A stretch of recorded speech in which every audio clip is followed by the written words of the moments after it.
आपके धन को शेयर मार्केट से कई गुना बढ़ाने के लिए हमारे वीडियो देखें और चैनल को सब्सक्राइब करें, वीडियो को लाइक करें और अपने दोस्तों और रिश्तेदारों के साथ शेयर करें। नए वीडियो के नोटिफिकेशन के लिए बेल आइकन ज़रूर दबाएं।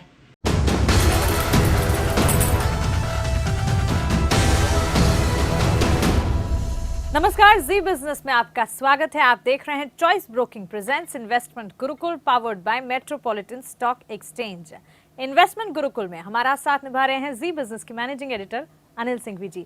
अनिल जी, निफ्टी क्या है, शुरुआत कहाँ से हुई, 50 शेयर्स ही क्यों हैं, वो बनते कैसे हैं, वो निकलते कैसे हैं, ये सब समझ गए हम। नहीं समझ में आया हो तो रिवाइज कर लेना वापस से। हाँ, क्योंकि इस एपिसोड में कुछ और चीज़ें निफ्टी के बारे में जो मैंने पिछली बार आपको जानबूझकर नहीं बताई थी, जो कि अभी हमें पता वो चला। भी बताऊंगा।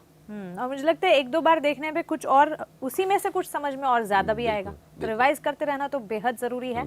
लेकिन अब हम समझेंगे कि निफ्टी की वैल्यू किस आधार पर तय होती है, कंप्यूटेशन। तो डरावना तो नहीं है, ये आसान है। आसान है, मतलब है मुश्किल है, लेकिन मैं आपको आसानी से समझा दूंगा। चलिए, बिल्कुल। शेयर कितने हैं निफ्टी में? 50 शेयर है। ठीक है, 50 शेयरों के सबके अलग अलग दाम होते हैं। हाँ, भाव अलग अलग है। हाँ, 50 शेयरों की सबकी अलग अलग कैपिटल है। हाँ। तो 50 सारे शेयरों का मार्केट कैप भी अलग अलग है। मैक मार्केट कैप। अब मार्केट कैप क्या है पहले ये समझ लीजिए, क्योंकि अब जो मैं समझाने जा रहा हूँ दो चीज़ें वो बेहद अहम है। पहली है मार्केट कैप और दूसरी है फ्री फ्लोट मार्केट कैप। पहले मार्केट कैप समझिए। मार्केट कैप को का पूरा नाम है मार्केट कैपिटलाइजेशन। ठीक है। इनको दो टुकड़ों में बांट देते हैं, एक तरफ है मार्केट, दूसरी तरफ है कैपिटलाइजेशन यानी कि कैपिटल। मार्केट क्या है? मार्केट प्राइस किसकी?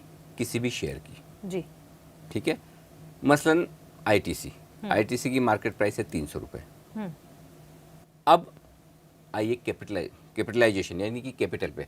तो आईटीसी की जो भी कैपिटल है, जो भी शेयर उन्होंने इश्यू किए हैं, उन शेयरों को मल्टीप्लाई कर लीजिए, प्राइस से गुणा कर लीजिए मार्केट प्राइस से।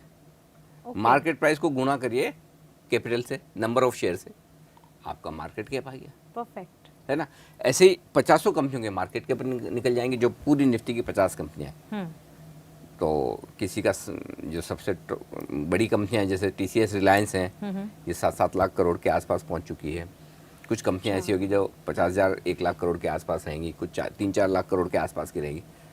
लाख करोड़ है, लाख करोड़। हाँ, $100 बिलियन कंपनी। इसी से निफ्टी हम समझ रहे हैं, इसके मायने पता चलते हैं। 100 बिलियन बड़ी चीज हम समझ रहे हैं। ओके, तो जैसे टीसीएस, रिलायंस 100 बिलियन पहुंचने वाली पहली कंपनी है मार्केट कैप के लिहाज से। तो जितनी कैपिटल है और जितना भाव है, दोनों को मल्टीप्लाई कर दिया, मार्केट कैप आ गया। फिर ये फ्री फ्लोट क्या है? हाँ, मार्केट कैप पहले समझ गया ना एकदम अच्छे से। बिल्कुल। अब आइए फ्री फ्लोट। फ्री फ्लोट वो होता है कि भाई अब कंपनी ने सारे शेयर इशू कर रखे हैं, जो फ्रीली फ्लोट हो रहे हैं। हाँ एग्जैक्टली, हाँ यही है जो फ्रीली फ्लोट हो रहे हैं, है ना? एज द नेम से। हाँ, एज द नेम से। कोई मतलब फ्लोट होना मतलब तैरना। जी। कोई तैरने वाला आदमी किधर से किधर भी निकल गया। तो ये जो फ्री में तैरने वाले लोग हैं वो कौन से हैं, और जो फ्री में नहीं तैरने वाले वो कौन से हैं, इनको समझना जरूरी है। अच्छा। जैसे हर रोज ट्रेडिंग होती है मार्केट में। हाँ। हर लोग शेयर खरीदते बेचते हैं। कौन करता है वो? Trader, investor, fund managers, FIIs, mutual funds, banks, institutions, right? लेकिन कुछ लोग तो ऐसे भी हैं जो सालों साल शेयर खरीदते ही नहीं, बेचते ही नहीं, पड़े ही हैं। ऐसे लोग कौन होते हैं? जो खरीद के भूल जाते हैं। हाँ, ऐसे भूलने वाले बहुत हो सकते हैं, लेकिन उनमें एक कैटेगरी ऐसी है जो भूलते हैं, उसके पीछे रीज़न अलग है। उनको हम कहते हैं प्रमोटर। ओके। जिन्होंने कंपनी की शुरुआत की है। भाई प्रमोटर तो रोज रोज खरीदेगा बेचेगा नहीं, वो तो लॉन्ग टर्म इन्वेस्टर हैं। जी। तो आमतौर पर जब हम फ्री फ्लोट मार्केट कैप निकालते हैं तो उनमें से कुछ ऐसे शेयर होल्डर होते हैं जिनकी शेयर होल्डिंग को अलग कर दिया जाता है, और ये प्रमोटर्स होते हैं। प्रमोटर की शेयर होल्डिंग। हम ये मान के चलते हैं जब फ्री फ्लोट मार्केट कैप निकालते हैं तो कि प्रमोटर रोज रोज खरीदने बेचने आता नहीं है, और वो फैक्ट भी है। हार्डली कभी कभार डिसीजन लेता है। तो प्रमोटर के शेयर मार्केट में आसानी से ऐसे बिकने आते नहीं। अगर प्रमोटर रोज मार्केट में खरीदेगा बेचेगा तो लोग उसकी कंपनी पे भरोसा ही नहीं करेंगे। भाई ये कंपनी चला रहा है कि शेयर की ट्रेडिंग कर रहा है? ट्रेडिंग कर रहा है, बिल्कुल। भाई आज अगर सपोज निफ्टी में एक से एक बढ़िया कंपनियां हैं जी, समझिए HCL टेक है, अब HCL टेक के प्रमोटर के पास सबसे ज़्यादा शेयर होल्डिंग भी है उनकी कंपनी की, पैसे भी बहुत सारे हैं। अगर उनको शेयर में ट्रेड करना हो, जब ऊपर जाए तो शेयर बेच दे, नीचे आए तो पैसे से शेयर खरीद ले, तो कंपनी क्यों चलाएंगे? बिल्कुल, है ना। इसलिए जब हम फ्री फ्लोट निकालते हैं तो हम ये अज्यूम कर लेते हैं कि प्रमोटर तो रोज रोज खरीदेगा बेचेगा नहीं, उन्हें तो हटाना। प्रमोटर की शेयर होल्डिंग तो कर दो साइड में। ठीक है जी। इसके अलावा जो शेयर बचे हैं, इन्हीं शेयर को मानो कि एक तरह से यही कैपिटल है। तो 50 कंपनियां जो है, उन 50 कंपनियों में प्रमोटर की शेयर होल्डिंग साइड में कर दीजिए। उसके बाद बचा हुआ मार्केट कैप कितना आता है, मतलब मार्केट इनटू कैपिटल। हाँ, फिर बची हुई कैपिटल और मार्केट प्राइस को तो अचानक से आप देखेंगे बहुत कम होगी, क्योंकि कई सारी कंपनियां ऐसी हैं जिनमें प्रमोटर की शेयर होल्डिंग 75% है, हाँ जी। और कुछ कंपनियां ऐसी इन्फोसिस जिसमें प्रमोटर होल्डिंग 1-2% ही है। तो फिर अचानक से उनका वजन बढ़ जाता है, वो कंपनियां मार्केट कैप में ज़्यादा हो जाती है। तो एक नंबर तो ये में भी आगे आ जाती है क्या लिस्ट में? हाँ, आ ही जाएगी। और दूसरा ये कि एक तो प्रमोटर हुआ, दूसरी ढेर सारी सरकारी कंपनियां हैं जैसे ONGC, IOC, BPCL, जी। कोल इंडिया, जी। ये सारी कंपनियां, पावर ग्रिड, NTPC, इनके प्रमोटर कौन है? सरकार। तो इनमें भी फिर क्या करेंगे आप, सरकार की जो हिस्सेदारी है वो अलग साइड में कर दीजिए। उसके अलावा बचे हुए लोग कौन है? तो जब आप फ्री फ्लोट मार्केट कैप निकालते हैं तो प्रमोटर की शेयर होल्डिंग हुई, सरकारी शेयर होल्डिंग हुई, कोई स्ट्रेटेजिक पार्टनर को शेयर होल्डिंग दे रखी है, भले वो प्रमोटर नहीं है, लेकिन किसी के साथ ऐसा टाइप कर रखा है, जैसे किसी कंपनी ने, मारुति ने सुजुकी के साथ टाइप कर रखा है, सुजुकी के पास अगर कोई स्टेक है मारुति की, या इस तरह की जो होल्डिंग होती है, जो कि आपको पता है ये रोज रोज बेचेंगे नहीं, इन्होंने लंबा पार्टनरशिप कर रखा है बिजनेस के हिसाब से। ये इन्वेस्टर नहीं है, ये स्ट्रेटेजिक पार्टनर है बिजनेस में, जो कि रहेंगे लंबे समय तक। या कुछ शेयर ऐसे होते हैं जो लॉक इन पीरियड के होते हैं, पब्लिक इशू आने के पहले लोगों ने शेयर खरीद रखे हैं, तो 3 साल के लिए लॉक इन है या 1 साल के लिए लॉक इन है, जो तुरंत बिकने नहीं आ सकते। तो उन सारे शेयरों को बेसिकली आइडिया ये है फ्री फ्लोट मार्केट कैप निकालने के पीछे, कि उन्हीं शेयरों का मार्केट कैप गिना जाए जो खरीदे या बेचे जा सकते हैं, जो आमतौर पर खरीदने या बेचने के लिए अवेलेबल नहीं है, प्रमोटर्स के हुए, सरकार के हुए, उनको अलग कर दीजिए। अच्छा। और उसके बेसिस पे फिर मार्केट कैप निकाला जाता है, फिर सबका वापस गिन लेते हैं। फिर गिनने के बाद 50 कंपनियों का जो मार्केट का कैप आया उसकी टोटल मार दीजिए, एवरेज निकाल दीजिए, और उससे आपको पता चल जाएगा कि निफ्टी की वैल्यू क्या होनी चाहिए। वाह, ये तो बहुत फॉर्मूला आसान। और आसान तरीके से फॉर्मूला हो आसान गया। लेकिन जैसे हम विदेशी बाजारों को ट्रैक करते हैं, क्या विदेशी बाजार भी हमारे बाजारों को ट्रैक करते हैं? 100% करते हैं। इसलिए आपने देखा होगा कि SGX निफ्टी, रोज सुबह नाम सुनते हैं ना SGX निफ्टी। SGX क्या है? SGX है सिंगापुर का छोटा फॉर्म, सिंगापुर का एक्सचेंज, सिंगापुर इक्विटी एक्सचेंज को हम SGX कहते हैं। निफ्टी तो हमारा ही है, सिंगापुर में ट्रेड होने वाला निफ्टी SGX निफ्टी है। इस पर भी हाँ, करेंगे एक हाँ, क्लास तो पूरी, क्योंकि ग्लोबल मार्केट समझने बिल्कुल करेंगे। लेकिन बेसिकली पॉइंट क्या है, निफ्टी इन 50 कंपनियों के फ्री फ्लोट को लेकर बनाया जाता है ताकि ये ज़्यादा सही पिक्चर दिखाए।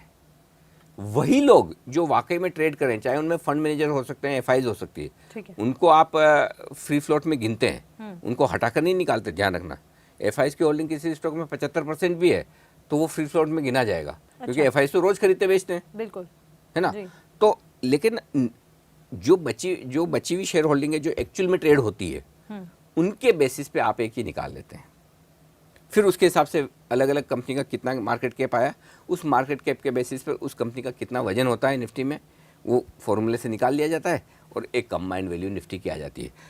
ये जो कंपनियां 50 हैं पूरे मार्केट में, जितनी भी कंपनियां 7-8 हज़ार कंपनियां हैं समझो, या NSE पे थोड़ी कम है, इनका आप समझ लिए ब्रॉडली 2/3, 2/3, 65% के आसपास का जो हिस्सा है ना, वो इन 50 कंपनियों में ही हो जाता है। बाकी सारी कंपनियां मिलकर 35% हिस्सा रखती है वैल्यू के लिहाज से, ये 50 कंपनियां ही 65% हिस्सा रखती है। अच्छा, ऐसा है। हाँ, तो इससे आपको अंदाजा लग जाएगा कि ये कंपनियां कितनी बड़ी है और मार्केट इनको कितनी वैल्यू देता है। तो निफ्टी बनाने के पीछे पर्पज़ यही है कि ये आपको बाजार का सही मूड दिखा दे। आप खाना बनाती हैं, चावल पकाती हैं, तो कितने चावल देखती हैं कि पका ही नहीं पका है, खोल के 1-2 हाँ पता चल जाता है ना जी। वैसे अगर 5-7 हज़ार कंपनियां अगर स्टॉक एक्सचेंज पे लिस्टेड हैं तो आप सारे थोड़ी देखेंगे कौन सा ऊपर है कौन सा नीचे है। उसमें से चुनिंदा 50 ही हैं जो आपका लगभग 2/3 मार्केट का कैप्चर कर लेती है, और उसमें आपने फ्री फ्लोट और निकाल दिया, क्लियर है। बस इससे पता चल गया आपको कि मार्केट ऊपर है या नीचे। किसी थ्योरी को अच्छे से समझने का तरीका है उसे एग्जाम्पल से समझे। हाँ। लेकिन एग्जाम्पल भी आसान होने चाहिए ना, जिस तरह आप दे रहे हैं। हाँ बिल्कुल, बहुत आसान है। हाँ। मुश्किल है ही नहीं। सिंपल समझ लीजिए, बाजार का मूड दिखाता है निफ्टी। 50 कंपनियों की कंबाइंड वैल्यू है अच्छा, बस। और जितने भी इंडेक्स है उसमें सबसे ज्यादा इंपॉर्टेंट निफ्टी है, ऐसा कैसे? हाँ मतलब एनएससी का जो है, ऑफ कोर्स बीएससी का सेंसेक्स भी बहुत पॉपुलर है, बहुत इंटरेस्टिंग है, वो हम थोड़ी देर में अब डिस्कस करेंगे। लेकिन हाँ, ट्रेडिंग के लिहाज से निफ्टी सबसे इंपॉर्टेंट है। तो चलिए, इसी के साथ वक्त हो चला एक छोटे से ब्रेक का, लेकिन ब्रेक के उस पार निफ्टी से ही जुड़े सवाल कई हैं मेरे, तो उसके जवाब लेंगे हम अनिल जी से। बने रहें हमारे साथ।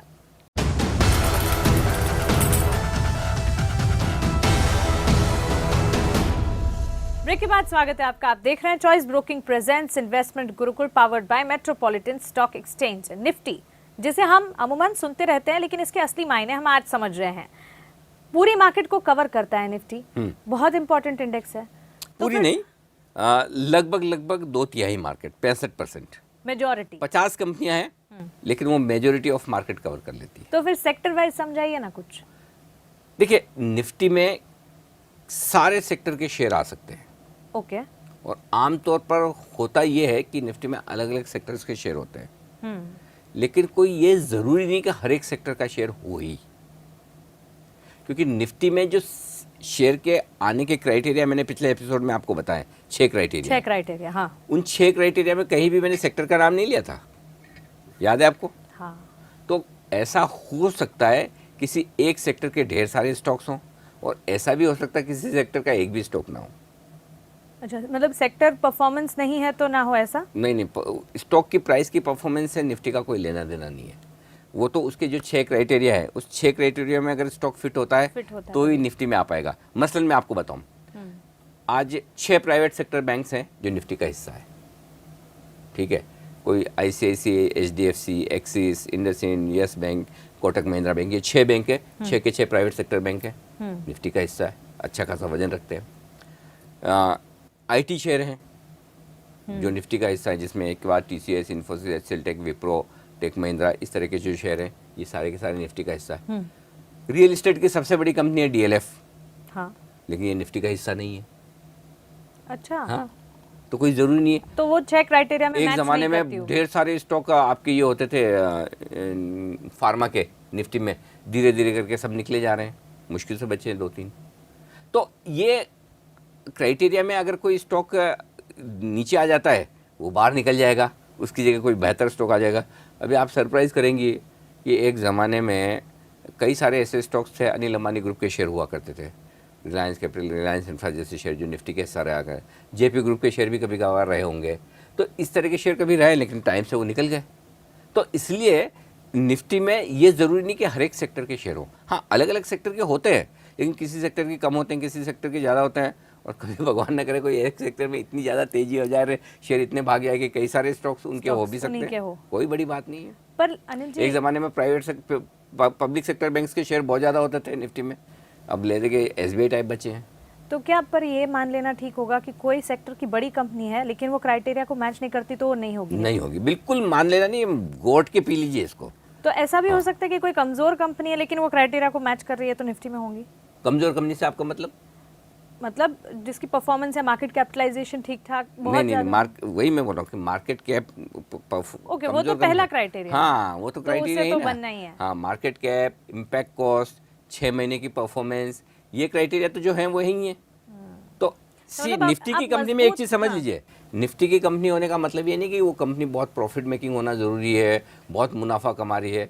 टाटा मोटर्स निफ्टी की कंपनी है, एक क्वार्टर में नुकसान किया ना उन्होंने 17,000 करोड़ का रिजल्ट्स, हाँ, है ना। तो हो सकता है, बड़ी बात नहीं है। तो प्रॉफिट लॉस करना अलग चीज़ है, कंपनी की वर्थ वैल्यू मार्केट कैप क्या है उसके बेसिस पे वो आते हैं, सेक्टर से कोई लेना देना नहीं। निफ्टी के रूल्स हैं, उसमें अगर आप फिट बैठते हो तो आप वहां पर हो। बस तो क्या मैं तैयार हूँ निफ्टी में पैसे लगाने के लिए? हाँ, बिल्कुल लगाइए। नहीं तो समझा ही क्यों रहा हूँ मैं। जब से आपने कहा कि 1995 से शुरुआत हुई और अब तो 2019, तो मुझे तो तभी से लग रहा है 1,000 वाला निफ्टी हो गया, 11-12 हजार। सारे मौके गवाए हैं, तो फिर अगर मुझे अब पैसे लगाने हैं तो मैं क्या करूं? लगाइए, किसने रोका है, बिल्कुल लगाइए। लेकिन फिर भी आप बताइए शुरुआत कहाँ से की जाए? देखो, निफ्टी में ही पैसा लगाना है आपको। निफ्टी में पैसा लगाने के 2-3 तरीके हैं। हाँ। वो मैं समझा देता हूँ। पहला सबसे पॉपुलर तरीका जो हम सुबह शाम दिन रात बात करते हैं वो है निफ्टी फ्यूचर्स। निफ्टी का फ्यूचर ट्रेड करता है, निफ्टी ट्रेड नहीं करता। निफ्टी की तो एक वैल्यू है 50 कंपनियों की कंबाइंड वैल्यू, जो इंडेक्स है वो आपके सामने दिखता है, ये वैल्यू है। लेकिन वायदा कारोबार में निफ्टी फ्यूचर्स ट्रेड करते हैं। तो अगर आपको निफ्टी खरीदना या बेचना है तो आपको वायदा कारोबार में निफ्टी खरीदना या बेचना पड़ेगा। कैश मार्केट में ऐसे नहीं है कि जैसे कोई रिलायंस या HDFC बैंक के वैसे निफ्टी भी है, इसको कि ले लिया और डिलीवरी रख ली, जी नहीं। शेयर्स नहीं है। इंडेक्स की आप डिलीवरी नहीं ले सकते हैं, शेयर की ले सकते हैं। हाँ हाँ हाँ। दोनों में फर्क है। निफ्टी इंडेक्स है, निफ्टी शेयर नहीं है। क्लियर है? इंडेक्स के डेरिवेटिव्स को, वायदा कारोबार के को आप वायदा कारोबार में जाके ट्रेड कर सकते हैं। तो निफ्टी ट्रेड करने का, निफ्टी खरीदने या बेचने का सिंपल तरीका है, आप वायदा कारोबार में जाइए, निफ्टी के फ्यूचर्स खरीदिए बेचिए। और वो वायदा कारोबार में निफ्टी के फ्यूचर्स खरीदने बेचने का सिस्टम अगर आपको समझ में नहीं आता है तो सिंपल है, FNO की पाठशाला देखिए, आपने ही पढ़वाई है लोगों को। बिल्कुल। सारे 72 कितने एपिसोड किए थे, 72-75 जो भी हैं, वो सारे वापस से रिवाइज कर लीजिए। ये इंटरकनेक्टेड ही है दोनों। हाँ, सब कुछ इंटरकनेक्टेड है भाई, है तो स्टॉक मार्केट वही है। निफ्टी- तो पहला तरीका तो निफ्टी का ये है कि आप निफ्टी के फ्यूचर्स खरीद बेच सकते हैं। आमतौर पर ये काम इन्वेस्टर्स का नहीं है, ट्रेडर्स का है। ठीक है, ट्रेडर करते हैं ऐसा। जी। ठीक है, और शॉर्ट टर्म के लिए करते हैं, रोज का रोज, 2-5 दिन, महीना भर, हर दिन मुनाफा। हाँ, तो वो वायदा कारोबार वाले ट्रेडर्स का मामला है। तो एक तरीका तो वो हो गया निफ्टी में ट्रेड करने का। आप निफ्टी फ्यूचर्स खरीद लिए और आपने खरीद लीजिए, बेच लीजिए, निफ्टी में आपने पैसा लगा दिया। जी। अब आइए दूसरा तरीका एक और है, वो कहते हैं ETF। ETF। इसका फुल फॉर्म है एक्सचेंज ट्रेडेड फंड। अब एक्सचेंज ट्रेडेड फंड क्या है? एक्सचेंज पे ट्रेड होते हैं, ट्रेडेड मतलब ट्रेड होना, फंड मतलब फंड। तो वो फंड जो एक्सचेंज पे ट्रेड होते हैं और निफ्टी को ट्रैक करते हैं, निफ्टी के हिसाब से होते हैं। तो जिस किसी को निफ्टी खरीदना बेचना है वो एक्सचेंज के प्लेटफॉर्म पर, NSE के प्लेटफॉर्म पर निफ्टी का ETF खरीद या बेच सकता है। तो जितना निफ्टी ऊपर नीचे जाएगा वैसे ही निफ्टी का ETF ऊपर नीचे जाएगा और उतने ही आपके पैसे बनेंगे या नुकसान होगा। अच्छा। तो वो दूसरा तरीका है, ETF आपने NSE की स्क्रीन पर। तो ये डीमैट अकाउंट से ही खरीदा जा सकता है? इसमें भी बेसिकली डिलीवरी वैसे तो नहीं होती, राइट, लेकिन हाँ सेम फॉर्मूला वही रहेगा। आपके डीमैट अकाउंट में ETF की यूनिट्स आ जाएंगी, इसमें यूनिट्स आ जाती है आपको, कि आपने 100 यूनिट खरीदी, 50 यूनिट खरीदी, 2 यूनिट खरीदी, 10 खरीदी। तो जैसे आप म्यूचुअल फंड में पैसा लगाते हैं ना, तो यूनिट्स आती है, शेयर थोड़ी आता है आपके डीमैट अकाउंट में। म्यूचुअल फंड तो आपसे पैसा लेकर शेयर में लगा रहा है, हाँ। लेकिन आपको क्या देता है? यूनिट्स। वो यूनिट्स आपके डीमैट अकाउंट में आ जाती। ठीक उसी तरह से ETF में जब आप पैसा लगाते हैं तो एक्सचेंज ट्रेडेड फंड है ये, तो वो फंड की यूनिट आपको मिल जाती, और वो फंड आपके बिहाफ पे पैसा किस में लगा रहे हैं? निफ्टी के स्टॉक्स में, उसी प्रोपोर्शन में। तो एक तरह से मतलब म्यूचुअल फंड हाँ, के जैसा, म्यूचुअल फंड के हिसाब से समझना चाहिए। तो इसलिए आपको जितना खरीदना बेचना है आप खरीद लीजिए, एक्सचेंज ट्रेडेड फंड पे आपने ले लिया, जब आपको बेचना है वापस बिक जाएगा। वो दूसरा तरीका है ETF। ठीक है। लेकिन तीसरा और ज़्यादा सही और पॉपुलर तरीका एक और है। वो कौन सा है? वो है इंडेक्स फंड में पैसा लगाना। Index fund. इंडेक्स फंड में, इंडेक्स हर तरह के इंडेक्स में पैसा लगाया जा सकता है। तो आपको निफ्टी में पैसा लगाना है तो आप निफ्टी के फंड में पैसा लगा लीजिए। आमतौर पर हर एक म्यूचुअल फंड हाउस की एक स्कीम ऐसी होगी जो निफ्टी की है, जो निफ्टी को ट्रैक करती है, जो निफ्टी में पैसा लगाती है। उसमें रिटर्न सिंपल आपको वही मिलेंगे जो निफ्टी में मिलते हैं, क्योंकि वो जितना पैसा आपने दिया, आपने समझिए 50,000 रुपये का फंड खरीदा, वो यूनिट्स खरीदी, वो आपके 50,000 निफ्टी के 50 शेयरों में उसी तरह से प्रोपोर्शनेटली फंड खरीद लेगा उन शेयरों को। आपके फंड मैनेजर्स होंगे, वो फंड मैनेजर ऑटोमेटिकली खरीद लेते हैं। निफ्टी का फंड में पैसा लगाने के 2 फायदे हैं। पहला, एक तो ये कि आपको 50 शेयर अलग अलग खरीदने की जरूरत नहीं, उसी प्रोपोर्शन में फंड आपका काम कर रहा है। दूसरा ये कि आपको रिटर्न सेम मिलेंगे, जितनी निफ्टी ऊपर गई उस हिसाब से आपके रिटर्न आएंगे, जितनी निफ्टी नीचे गई उतना रिटर्न कम हो जाएंगे। तीसरा ये कि इन फंड में एक्सपेंस रेशियो जो खर्चा होता है म्यूचुअल फंड का, वो नहीं के बराबर होता है, क्योंकि फंड मैनेजर को दिमाग तो लगाना नहीं है, बिल्कुल, खाली उतना फंड्स एलोकेट कर देना है। चौथा और एक बड़ा फायदा है जो आमतौर पर लोगों को समझ में नहीं आता, जो लोग निफ्टी फ्यूचर्स में ट्रेड करते हैं और जो इंडेक्स फंड में पैसा लगाते हैं, उनमें एक बड़ा फ़र्क है। इंडेक्स फंड में पैसा लगाना चाहिए क्यों लगाना चाहिए? क्योंकि जब आप निफ्टी फ्यूचर्स ट्रेड करते हैं ना, तो मानसी जो डिविडेंड निफ्टी की कंपनियां देती है वो फ्यूचर वालों को नहीं मिलता, इंडेक्स फंड वालों को। वो उन्हीं लोगों को डिविडेंड किसको मिलेगा? जिसके पास शेयर है डीमेट अकाउंट में, हाँ हाँ रिकॉर्ड डेट के दिन। जी, याद आया? यस। हाँ, आप फ्यूचर खरीद रहे हैं तो फ्यूचर कौन सा आपके डीमेट अकाउंट में होता है भाई? होता ही नहीं है। जब फ्यूचर आपके डीमेट अकाउंट में है नहीं तो डिविडेंड कहाँ से आएगा? और निफ्टी की कंपनियां हैं, डिविडेंड तो देगी, बिल्कुल ही देगी। और कुछ कुछ तो आजकल के ज़माने में आईओसी और बीपीसीएल और ओएनजीसी जैसी, कोल इंडिया जैसी कंपनियों को देख लो, भर भर के डिविडेंड दे रही है। तो लेकिन अगर आपने इंडेक्स फंड में पैसा लगाया है, निफ्टी फंड में पैसा लगाया है, म्यूचुअल फंड में, तो उनको तो डिविडेंड आएगा ना, और वो डिविडेंड आप ही को मिलेगा। हाँ, परकोलेट होगा, बिल्कुल है ना दिमाग का काम। इसके लिए चार्टर्ड अकाउंटेंट का दिमाग चाहिए कि ये डिविडेंड क्यों छोड़ा जो जाए। कि मेरे पास तो नहीं है, आपके पास है। अब आ गया ना 1.5-2% का डिविडेंड सालाना निफ्टी की कंपनियां दे देती है। हाँ, साल का 1.5-2% कम होता है क्या? बिल्कुल नहीं। और ऐसे कैलकुलेट करते जाओगे तो कितने पैसे बन जाएंगे। तो इसलिए मैं ये कहूँगा कि अगर आपको निफ्टी में ही पैसा लगाना है तो बेस्ट तरीका है निफ्टी के फंड में पैसा लगाइए। हर एक म्यूचुअल फंड की एक न एक स्कीम है जो निफ्टी में ऐसे कैसे पैसा लगाती है। चलिए, निफ्टी की शुरुआत कहाँ से हुई से लेकर इसमें पैसे कैसे लगाए जाए, अब हमें सब पता है, लेकिन फिर भी एक गुरु ज्ञान आपकी तरफ से बनता है। जिसको सबसे कम रिस्क के साथ निवेश की शुरुआत करनी है उसको निफ्टी फंड में पैसा लगा के शुरुआत करनी चाहिए। इन्वेस्टर्स, ठीक है। जिसको सबसे कम रिस्क के साथ ट्रेडिंग की शुरुआत करनी है उनको निफ्टी के फ्यूचर्स की या ऑप्शंस की ट्रेडिंग के साथ शुरुआत करनी चाहिए। मतलब बाजार में सफलता की पहली सीढ़ी निफ्टी है। निफ्टी सीख लिए, निफ्टी में पैसा लगाना सीख लिए, तो आप इन्वेस्टर बनने की तरफ बढ़ रहे हैं। निफ्टी सीखने के बाद निफ्टी फ्यूचर सीख लिए, और निफ्टी फ्यूचर सीखने के बाद पैसा लगाने के लिए निफ्टी के ऑप्शंस या फ्यूचर्स आप सीख गए, तो आप ट्रेडर की तरफ बढ़ रहे हैं। जो आपका इंटरेस्ट है, अल्टीमेटली कमाना पैसा है। फुल टाइम है, आइए ट्रेडर बन जाइए। पार्ट टाइम है, कम रिस्क के साथ बिना दिमाग लगाए आपको इन्वेस्ट करना है, निफ्टी के फंड में लगा लीजिए। कोई सोचने की जरूरत नहीं। निफ्टी के फंड में पैसा लगाने की सबसे खास बात यह है कि इसमें आपको फंड मैनेजर की बुद्धि पर बिल्कुल भरोसा करने की जरूरत ही नहीं है, क्योंकि निफ्टी के हिसाब से अपने आप फंड पे पैसा बना कर देता है। और आज तक तो देखिए निफ्टी ने 1000 की निफ्टी 11,000 हो ही चुकी है ना, तो पैसा बना ही बना है, हमेशा बना है, तो इसलिए बनेगा ही। इसलिए आप डिसाइड कीजिए कि आपको ट्रेडर की दिशा में जाना है, इन्वेस्टर की दिशा में जाना है, जाना किसी भी दिशा में हो, शुरुआत निफ्टी से करनी है। तो बाजार में सफलता की पहली सीढ़ी निफ्टी, और वो सीढ़ी हम चढ़ चुके हैं। एब्सोल्युटली। चलिए, इसी गुरु ज्ञान के साथ हमें दीजिए इजाजत, लेकिन आप बने रहें हमारे साथ। नमस्कार।